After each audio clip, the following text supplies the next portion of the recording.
भगवान श्री कृष्ण गीता के श्लोक 42, 43, 44 में क्या कहते हैं, जरा देखते हैं हम। यामीमा पुष्पिताम वाचम प्रवदन विशेषत वेदवादर्तः पार्थ नान्यदितिवादिनः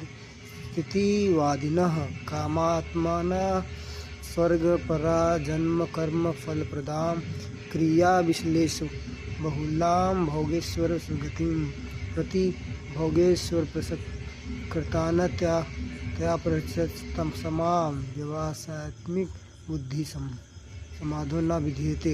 हे अर्जुन, जो भोगों में तन्मय हो रहे हैं, जो कर्म फल के प्रशंसक वेद वाक्यों में ही प्रीति रखते हैं, जिनकी बुद्धि में स्वर्ग ही परम प्राप्य वस्तु है और जो स्वर्ग से बढ़कर दूसरी कोई वस्तु ही नहीं है, ऐसा कहने वाले हैं, वे अविवेकी जी इस प्रकार की जिस अर्थात दिखाओ स्वभावयुक्त वाणी को कहा करते हैं, जो कि जन्म रूप कर्म फल देने वाली एवं भोग तथा ऐश्वर्य की प्राप्ति के लिए नाना प्रकार की बहुत सी क्रियाओं का वर्णन करने वाली है, उस वाणी द्वारा जिनका चित्त हर लिया गया है, जो भोग एवं ऐश्वर्य में अत्यंत आसक्त है, क्योंकि परमात्मा में निश्चयात्मिक बुद्धि नहीं होती।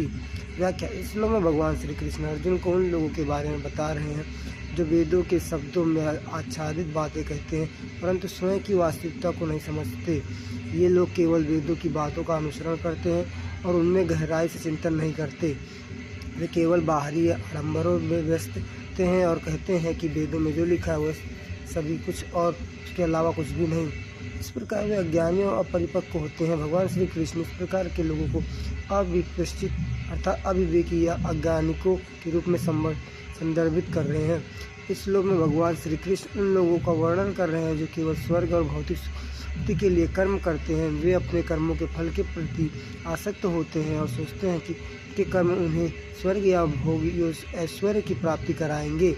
वे लोग कर्मों की विशेष विधियों और पद्धतियों में लगे रहते हैं, परंतु केवल सांसारिक सुख सुविधाओं की प्राप्ति की ओर अग्रसर होते हैं। इस प्रकार के कर्मों के फलों में आसक्त होकर केवल भौतिक लाभ की प्राप्ति के लिए कार्य करते हैं। उन्हें मोक्ष या आत्मा के वास्तविक ज्ञान की प्राप्ति की चिंता नहीं होती। इस प्रकार भगवान श्री कृष्ण लोगों के मार्ग को निरादर मानते हैं, जो केवल बाहरी कर्मकांडों और स्वर्गीय फल की प्राप्ति में विश्वास रखते हैं। जय श्री कृष्ण, जय श्री कृष्ण।